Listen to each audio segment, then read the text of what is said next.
Hello मित्रों, नमस्कार। हमारे यूट्यूब चैनल अद्भुत भक्तिशाला में आप सभी का हार्दिक स्वागत एवं अभिनंदन है। तो मित्रों, हर रोज़ की तरह हम आज भी आपको एक बहुत ही रहस्यात्मक वीडियो लेकर आए हैं, जिसमें हम आपको बताएंगे कि जो श्री राम ने धनुष तोड़ा था सीता स्वयंवर में, तो वो धनुष कहाँ से आया था और किसने दिया था। तो मित्रों, चलते हैं अपने वीडियो की तरफ। हमारा चैनल सब्सक्राइब नहीं किया है तो हमारे चैनल को सब्सक्राइब कर लीजिए, जिससे कि आने वाले वीडियो की नोटिफिकेशन आप तक पहुंच सके।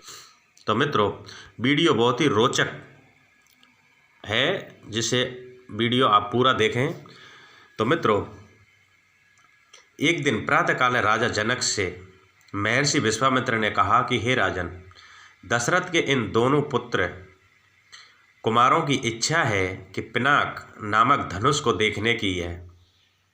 अतः आप इनकी इच्छा पूर्ण करने के लिए व्यवस्था करें और इनके लिए धनुष को दिखाएं। राजा जनक के कुछ कहने से पूर्व ही राम ने कहा कि हे नरश्रेष्ठ, पहले आप हमें पिनाक का वृतांत सुनाइए। हमने सुना है कि पिनाक शंकर जी का प्रिय धनुष है। शिव जी के पास से यह आपके पास कैसे आया। इस प्रकार मिथिलापति जनक बोले, हे राम, एक बार प्रजापति दक्ष ने एक बड़ा विशाल यज्ञ किया था। दक्ष शंकर जी के ससुर थे।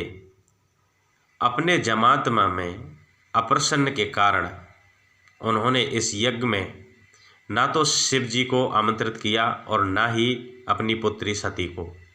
पति के समझाने बुझाने की परवाह न करके सती अपने पिता के यहाँ यज्ञ में पहुँच गई और वहाँ सती का बहुत बड़ा अपमान हुआ। सती ने देखा कि देवताओं के लिए यज्ञ का जो भाग निकाला गया था, उसमें शिव जी का भाग था ही नहीं। इससे क्रोध होकर सती ने यज्ञ कुंड में कूदकर अपने प्राण त्याग दिए। महादेव जी के गणों ने जो सती के साथ राजा दक्ष के यहाँ आए थे, लौटकर महादेव जी को सारा वृतांत बताया। सती की मृत्यु की सूचना पाकर महादेव जी बड़े क्रुद्ध हो गए। उन्होंने राजा दक्ष की यज्ञ भूमि में जाकर उस यज्ञ को नष्ट कर डाला। फिर वे अपना पिनाक नामक धनुष चढ़ाकर देवताओं को मारने के लिए अग्रसर हो गए, क्योंकि देवताओं ने उस यज्ञ का भाग महादेव जी को नहीं दिया था।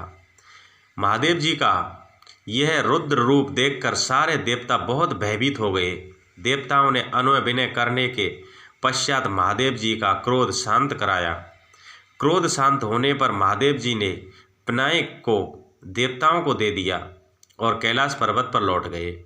देवताओं ने उस धनुष को हमारे पूर्व पुरुष देवरात को दे दिया। तभी से यह धनुष हमारे यहाँ रखा है।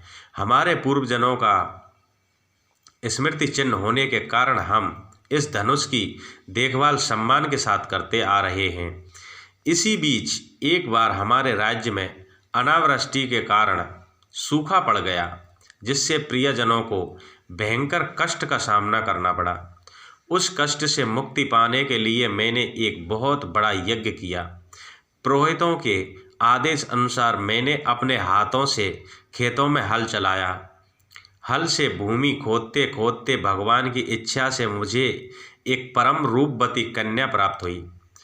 उसे मैं अपने राजमहल में ले आया और उसका नाम सीता रखकर अपनी पुत्री के समान उसका लालन पालन करने लगा। जब सीता किशोर अवस्था को प्राप्त हुई तो दूर दूर तक उसके सौंदर्य एवं गुणों की ख्याति फैलने लगी। देश देशांतर के राजकुमार उसके साथ विवाह करने के लिए ललायित होने लगे।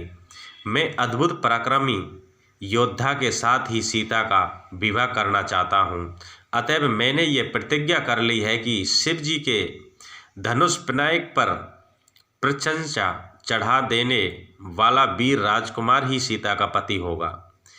मेरी प्रतिज्ञा की सूचना पाकर सहस्त्रों राजकुमार और राजा महाराजा समय समय पर अपने बल की प्रतीक्षा करने के लिए यहाँ आए, किंतु पिनाक पर प्रचंडा चढ़ाने को दूर से भी तिल भर किसी का भी नहीं चढ़ा सके।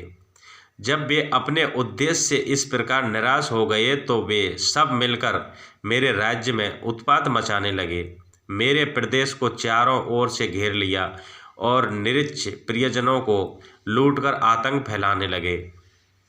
मैं अपनी सेना को लेकर उनके साथ निरंतर युद्ध करता रहा। वे अनेक राजा थे, उनके पास सेनाएं भी बहुत अधिक थीं, इसलिए इस संघर्ष में मेरी बहुत सी सेना नष्ट हो गई। इस पर मैंने भगवान को सहारा मानकर उनकी तपस्या की। मेरी तपस्या से प्रसन्न होकर भगवान ने मुझे देवताओं की चतुर्णी सेना प्रदान की। उस सेना ने अतआई राजाओं के साथ भयंकर युद्ध किया और सभी उपद्रवी राजकुमारों को भगाया। उनके भाग जाने के बाद मैंने सोचा कि एक विशाल यज्ञ करके इस अवसर पर ही अपनी प्रतिज्ञा पूरी करूं और सीता का विवाह कर निश्चित हो जाऊं। इसीलिए मैंने इस महान यज्ञ का आयोजन किया है। अब जो कोई भी महादेव जी के इस धनुष की प्रचंडा चढ़ा देगा, उसी वीर पुरुष के साथ मैं अपनी अनुपम गुणवती पुत्री सीता का विवाह करके निश्चित हो जाऊंगा।